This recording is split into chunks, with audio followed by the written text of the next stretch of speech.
काश्तकार भाइयों और व्यूवर्स, आज हम बात करने जा रहे हैं मौसम सरमा की एक अहम अद्वियाती फसल कलवंजी के हवाले से, जिसे आप अच्छी तरह जानते हैं और इसे आप पहचानते भी हैं। ये कलवंजी के सीड स्क्रीन की और आपको नज़र आ रहे हैं। आज हम इस फसल की काश्त के हवाले से बात करेंगे कि इसे आपने कब काश्त करना है, इलाके कौन से होने चाहिए, खादें कितनी इस्तेमाल करनी है, पानी कितने लगने हैं, बीज कितना इस्तेमाल करना है और इसकी पैदावार को बेहतर करने के दरमियान जो है या अच्छी पैदावार लेने के लिए आपको कौन से इक़दाम करने हैं और फसल के लिए जो है वो कौन से मसाइल बन सकते हैं। काश्तकार भाइयों, याद रखें कि ये मौसम सरमा की बहुत एक अहम अद्वियाती फसल है। इसके अहम नुकात ये हैं कि इसकी तफसीर जो है वो गर्म दर्जा 2 में होती है। उस तरह से तिब में इसके बहुत ज़्यादा इस्तेमालात हैं, अहादीस में इसकी बहुत ज़्यादा अहमियत है। ये जरासीम कश है, एंटीबायोटिक है। उसके बाद फालतू बलगम का ख़ात्मा करती है, फालतू मादों का जिसमें ख़ात्मा करती है। विटामिन ए इसमें बहुत भरपूर होता है। तो अब हम बात करते हैं कि इसकी हम जब काश्त कर रहे होते हैं, जब हम कलवंजी की काश्त करने जा रहे होते हैं तो हमें किस चीज़ का ज़हन में रखना है। याद रखें कि ये कुछ इतनी भी मुनाफा बख्श फसल हमारे लिए नहीं है, क्योंकि हम इसे कम रकबे पर काश्त करते हैं और वो फसलें जो हो जब तक बरामद नहीं होंगी उस वक्त तक जो है हम उनसे फ़ायदा नहीं उठा सकते। याद रखें कि ज़्यादातर जड़ी बूटियाँ वाले या अद्वियाती जो फसलें हैं उनके बीज हम बैरून मुल्क से जो है वो दरामद करवाते हैं। जब हमारा काश्तकार इसकी जो बेहतर प्रोडक्शन टेक्नोलॉजी समझ आएगा, मैनेजमेंट समझ आएगा, तो फिर उससे फ़ायदा ले सकता है। तो आइए चलते हैं, वीडियो को आगाज़ करते हैं जी। इसके लिए ज़मीन जो है सबसे पहला फैक्टर है। ज़मीन जो है वो अच्छे निकास वाली मैरा और भारी मैरा ज़मीन होनी चाहिए, बारीक ज़मीन होनी चाहिए, मट्टी आपकी बारीक होनी चाहिए। रेतली ज़मीन, सेम थोर वाली ज़मीनें जो हैं वहाँ पर इन्हें आप बिल्कुल काश्त ना करें। यानी अच्छे और मैरा ज़मीनें इसके लिए ठीक हैं जी। पूरे पंजाब में से आप काश्त कर सकते हैं, लेकिन जनूबी पंजाब की जो मैरा हल्की मैरा ज़मीनें हैं वो शदीद सर्दी या क्योंकि वहाँ पर कोरा या कहर पड़ने का खतरा कम होता है, तो वहाँ पर ये कामयाबी से जो है वो आपसे काश्त कर सकते हैं। याद रखिए कि मौसम सरमा की जो अक्सर फसलें होती हैं वो आम तौर पर जो है वो इस तरह की अद्वियाती फसलें जो हैं वो शदीद कोरे वगैरह से मुतासर होती हैं, तो वहाँ पर जो कोरा पड़ने का चांस इतना ज़्यादा नहीं होता, तो वहाँ पर बेहतर ये परफॉर्म करती है। आबो हवा इसके लिए ये होती है जी, जब इसे काश्त कर रहे होते हैं ना, तो अगाव के दरमियान जो 28 से 32 सेंटीग्रेड तक इसका दर्जा होना चाहिए। बढ़ोतरी के दरमियान अगर वक्फे से बारिश हो जाए जनवरी के दरमियान, दिसंबर में, और पकने के दरमियान जो है दर्जा हरारत जो है वो बेहतर होना चाहिए, बढ़ता होना चाहिए, तो फिर ये भरपूर म्यारी पैदावार आपको देगी। ठीक है जी। इसके मसाइल क्या आते हैं? इसके जो मेन मसाइल है ना, वो अगर आप इसे अक्टूबर के आगाज़ में काश्त कर रहे हैं या बिल्कुल 20 सितंबर में काश्त कर रहे हैं, तो होता यह है कि जनवरी फरवरी में या जनवरी फरवरी में जाकर जो है जब ज़्यादा कोहरा पड़ता है तो फूलों के ऊपर जो है वो कोहर का शदीद हमला होता है, जिससे पैदावार मुतासर होती है।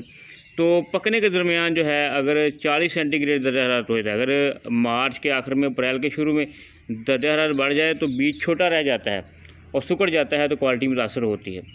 तो इसके लिए काश्त का बेहतरीन वक्त क्या होता है? वस्ती पंजाब वाले जो हैं वो कोशिश करें कि अक्टूबर के आखिरी हफ्ते से लेकर नवंबर के वस्त तक जैसे मुकम्मल तौर पर काश्त करें। अगर आप ड्रिल से काश्त कर रहे हैं तो कोशिश करें कि अक्टूबर के वस्त में हर सूरत में काश्त कर रहे हैं। बर वक्त अगेती काश्त जो है वो बेहतर पैदावार देती है, लेकिन एक बात ये में रखें कि आप कोशिश करें कि अक्टूबर के आखिरी हफ्ते में से काश्त कर लें, यानी अक्टूबर के दूसरे हफ्ते में कोशिश करें कि इसे काश्त कर लें, नवंबर में भी ना जाने दें, बर वक्त आप इसे काश्त कर लें। एक बात होगी। आगे बढ़ते हैं कि अगर आप अक्टूबर के शुरू में काश्त कर लेते हैं ना, तो आगे जाकर फिर सर सर्दी में फूल आ जाते हैं, वहाँ पर जाकर फिर पैदावार मुतासर होने का खर्चा होता है। तो जनूबी पंजाब वाले जो हैं वो अक्टूबर के आखिरी हफ्ते में काश्त करें, जो शुमाली पंजाब वाले हैं वो नवंबर के पहले हफ्ते में से काश्त करें। अब आपने खादें इसमें कौन सी इस्तेमाल करनी है? याद रखें कि इसके लिए जो खादें आपने इस्तेमाल करनी है ना, तो बिजाई के वक्त आपने 1.5 बोरी DAP इस्तेमाल कर लेनी है, या 1 बोरी DAP इस्तेमाल करने में ज़मीन की साख्त के हवाले से यूरिया कम इस्तेमाल करें, कोशिश करें नाइट्रोफास इस्तेमाल करें। 35 से 60 दिनों के अंदर जब गोडी छिदराई कर ले तो इसकी जो है वो इसके लिए आप जो खाद इस्तेमाल कर सकते हैं। अब हम बात करते हैं कि इसमें के लिए हमने पानी कितना जो है वो लगाने हैं। अगर तो आपने इसे जो है ड्रिल से काश्त किया हुआ है या छट्टे से काश्त किया हुआ है, तो कोशिश करें 4 से 6 पानी इसके लग जाते हैं, उससे आप जो है काश्त कर सकते हैं, इसे पानी लगा सकते हैं।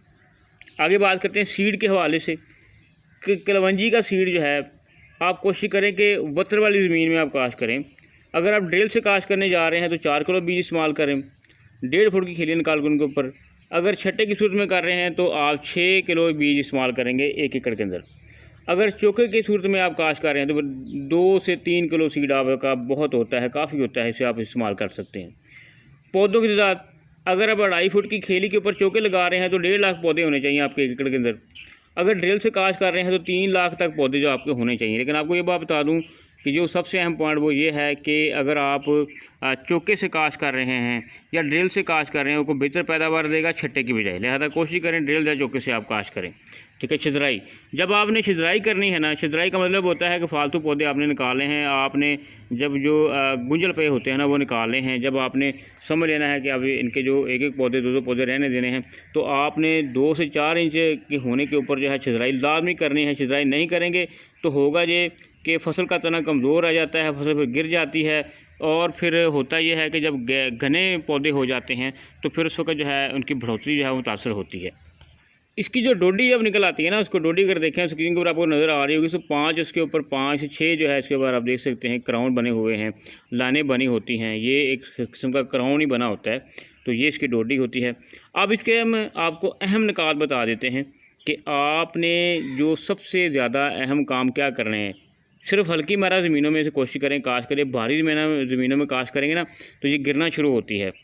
ज़्यादा गेती ना काश्त करें। अक्टूबर के शुरू में की जाने वाली काश्त का जो है वो कद बढ़ जाता है कलवंजी का। घनी फसल जो काश्त मत करें, छिदराई लाजमी करें, ज़्यादा खाद मत डालें इससे। लेकिन एक बात ध्यान में रखें, खाद लाजमी डालनी है, ये नहीं है कि डालनी नहीं है। ये अक्सर बना हुआ है कि जी अद्वितीय पौधों को खाद डालते नहीं, वो पैदावार नहीं देती, फिर हमें मार पड़ती है। ठीक है जी।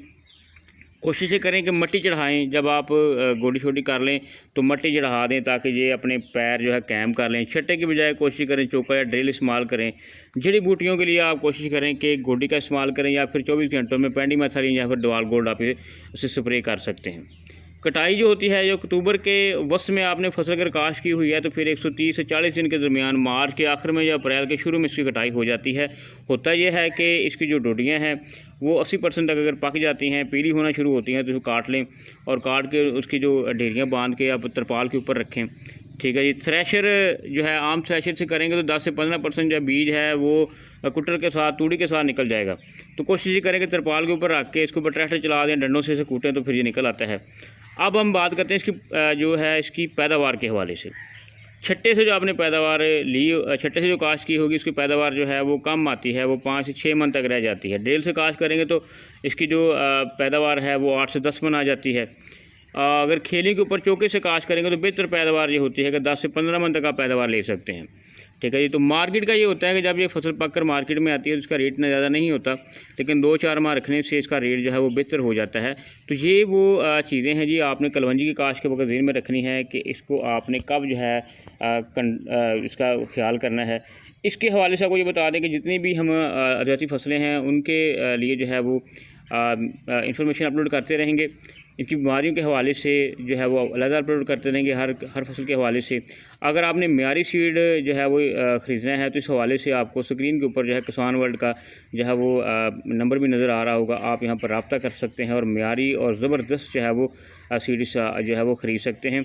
देखें, याद रखें कि अद्वितीय फसलों के हवाले से हम हर वीडियो में बात करते हैं कि 1 साल से पुराना सीड ना लें। 1 साल से पुराना सीड जो है उसकी जर्मेशन इफेक्ट होती है। ठीक है जी। उसका अगाव मुतासर होता है, फिर फसल की दारी बात अगाव मुतासर होगा तो उसकी फिर प्रोडक्शन मुतासर होगी। तो लिहाजा आपने ख़र्चा भी करना है तो म्यारी बीज लें ताकि आपकी बेहतर प्रोडक्शन आए।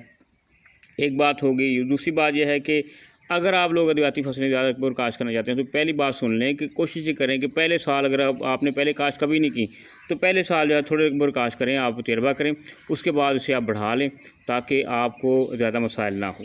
उम्मीद करेंगे आपको आज की वीडियो पसंद आएगी। सीड के लिए आपको स्क्रीन पर नंबर नज़र आ रहे होंगे, आप रब्ता कर सकते हैं किसान वर्ल्ड पाकिस्तान से और अपना सीड हासिल कर सकते हैं। शुक्रिया जी।